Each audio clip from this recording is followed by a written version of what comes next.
cryptozoologist Ken Gerhard is determined to get to the bottom of this mystery. In the course of my research, I've interviewed at least a dozen people who have had encounters with these so-called chupacabra.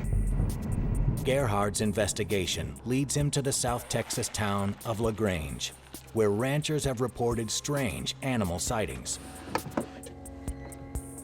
Hello. Hi, Ken. Nice to meet you. David? David Bassett. So you guys have seen something unusual? Well, we have. The photo that I have here was taken by our wildlife camera back in February.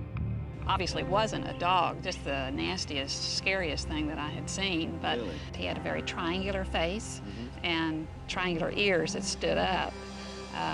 The eyes were kind of a vacant stare, but he just is not a dog and he's not a coyote, but obviously just different, I don't know, but very scary looking.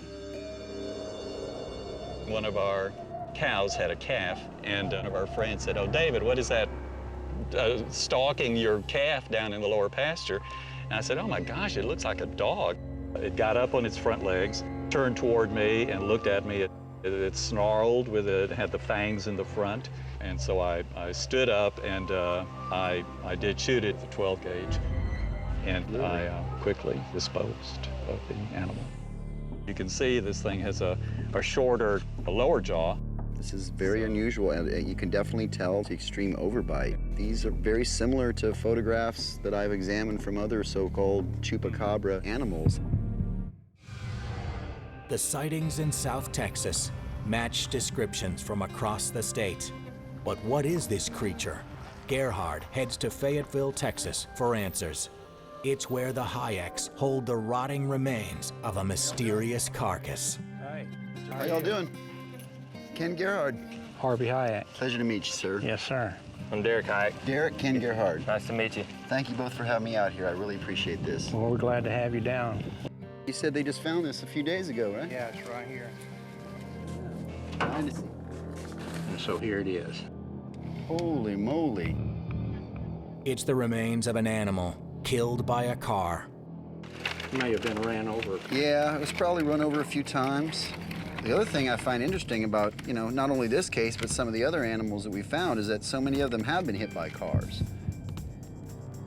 I'm wondering if that has to do with the behavior of the animal in terms of, as you described, these things don't seem to be too alarmed by human presence or interaction. They're not that skittish compared to, say, a coyote. On our ranch, they seem to be gentle, and they just stay there and let you look at them for a while instead of running off like a coyote would.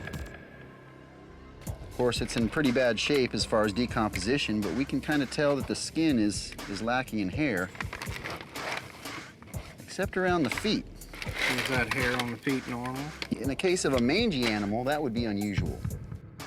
Mange is a contagious skin disease caused by parasitic mites. Animals with mange, like this fox, have been known to scratch and bite their skin to the point of extreme hair loss.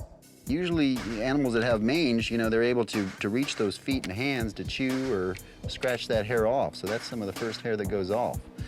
So I would expect the opposite on a mangy animal.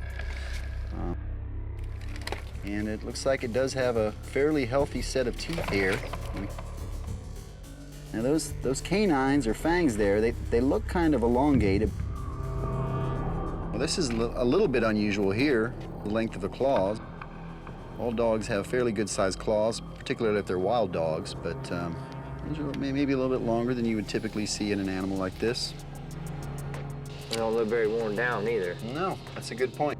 If it's okay with you, Harvey, I think we'd like to take this to some scientists up at Texas Tech. Well, that would be great. I'm really curious as to know what it actually is.